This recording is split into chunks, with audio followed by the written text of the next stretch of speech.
उसको पकड़ा जाएगा और जो विक्टिम है उसको हर तरह से सुविधा दी जाएगी, उसको सहायता दी जाएगी। उनके राज में कभी कोई इनकाउंटर हुआ था, आज इनकाउंटर हो रहा है।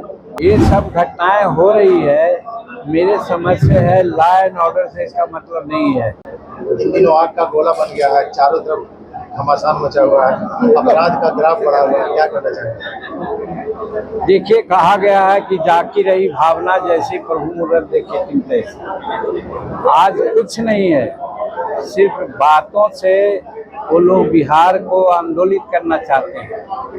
2005 के पहले के समय को भी देखना चाहिए, याद करना चाहिए। आप लोग जरूर जानते होंगे, हम तो 1980 से ही राजनीति में हैं।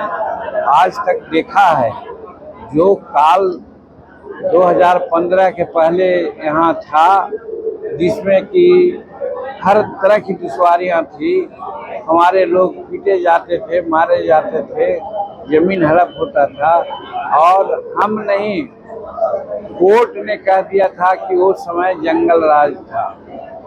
कोर्ट का कहना कोई मामूली बात नहीं है। आज कोर्ट तो कोई नहीं कह रहा है कि आज जंगल राज है, कह रहा है वही विरोधी लोग जिनको सत्ता की ललक है कि बस ऐसा करके जनता को गुमराह करके हम सत्ता प्राप्त कर लेंगे, इसलिए ऐसा कर रहे हैं। लेकिन ये चलेगा नहीं। बिहार की जनता सजग है, लोग समझ रहे हैं, और आज जो घटनाएं हो रही है आप देख रहे हैं। मैं भी मानता हूं कि 14 करोड़ जनसंख्या है, कहीं न कहीं कुछ घटनाएं हो जाती हैं। कोई जातिगत झगड़ा हुआ है क्या, कोई धार्मिक उन्माद का झगड़ा हुआ है क्या? लॉ एंड ऑर्डर का ये मामला है। अब प्रेमी प्रेमिका आपस में लड़के सुसाइड कर लिया, या प्रेमी प्रेमिका को बाधा आई तो माता पिता को मार दिया, या दूसरा लवर को मार दिया, ये है लॉ एंड ऑर्डर? मेरा कहने का मतलब, आज लॉ एंड ऑर्डर की स्थिति बहुत अच्छी है। यहाँ आज तक कोई कम्युनल राइट नहीं हुआ, जातिगत राइट नहीं, सामूहिक राइट नहीं हुआ। हाँ, कुछ घटनाएं घटी तो आपने देखा कि पटना का कारोबारी की जो हत्या हुई और पकड़ा गया, उसको इनकाउंटर कर दिया गया। उनके राज में कभी कोई इनकाउंटर हुआ था, आज इनकाउंटर हो रहा है। आपने देखा पारस हॉस्पिटल में जो घटना घटी, बड़ी हल्ला हुआ, सबको 2 दिन में पकड़ लिया गया और कार्रवाई हो रही है। कहने का मतलब, ऐसी घटनाएं होती है, उसमें सरकार दृढ़ होकर के काम करती है। और एक बात और, हम इसके तस्दीर गवाह हैं कि उस समय जो क्रिमिनल होते थे और जो विक्टिम होता था, उनको एक अन्य मार्ग में बुला करके निगोशिएशन किया जाता था। आज किसी माइकल लाल का हिम्मत नहीं है क्रिमिनल का, जो एक अन्य मार्ग में जा सके। और आपस में बात विवाद करने का क्या मतलब है?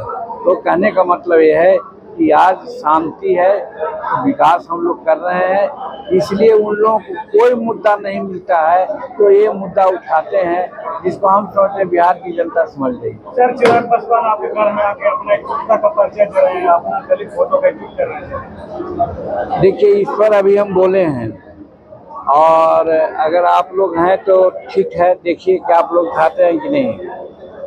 चिराग पासवान जी जिस समूह को कहते हैं, उनकी आर्थिक, सामाजिक और शैक्षणिक स्थिति क्या है, अगर वो नहीं जानते हैं तो मैं आपको बता देता हूँ, वो जान लें।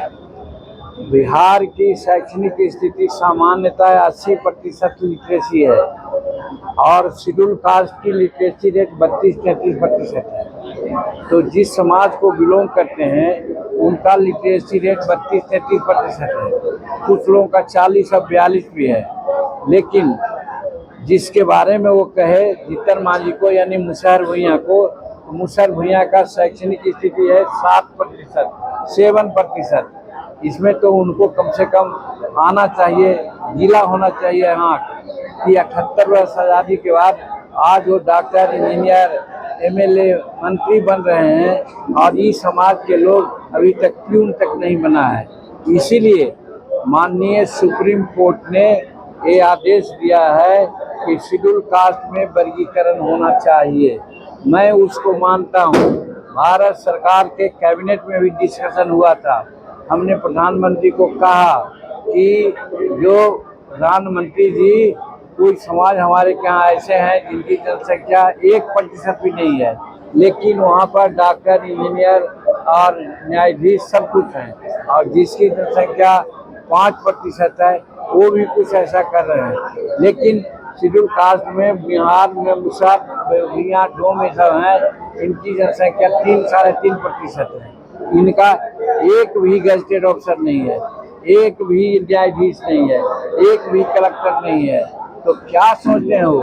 48 वर्ष में मालपुआ खाए हैं तो और मालपुआ खाते रहे, अब दूसरा भीख मांगते रहे। इसीलिए सुप्रीम कोर्ट ने बहुत अच्छा कहा है, और उसी आधार पर प्रधानमंत्री ने भी कहा है कि राज्य चाहे तो वर्गीकरण कर सकता है, और बिहार में नीतीश कुमार तो वर्गीकरण कर चुके थे, अभी बैक हो गए हैं।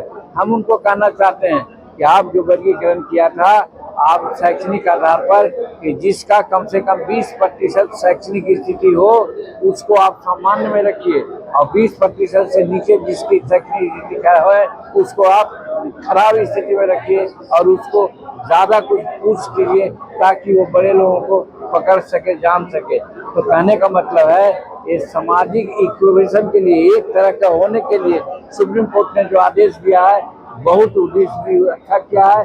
उसी आदेश के चलते हम आज कहते हैं कि हमारा समाज में शेड्यूल कास्ट में वर्गीकरण होना चाहिए। अब इसको कोई कहता है कि समाज को हम तोड़ते हैं तो वो लोभी है, लालची है, वो नहीं चाहता है कि शेड्यूल कास्ट के अन्य लोग आगे बढ़े। देखिए, ये सब घटनाएं हो रही है, मेरे समझ से है, लॉ एंड ऑर्डर से इसका मतलब नहीं है, आपसी रंजिश है, आपसी इस पर बात है। लेकिन हुआ है तो जो कल्प्रिट है उसको पकड़ा जाएगा, और जो विक्टिम है उसको हर तरह से सुविधा दी जाएगी, उसको सहायता दी जाएगी।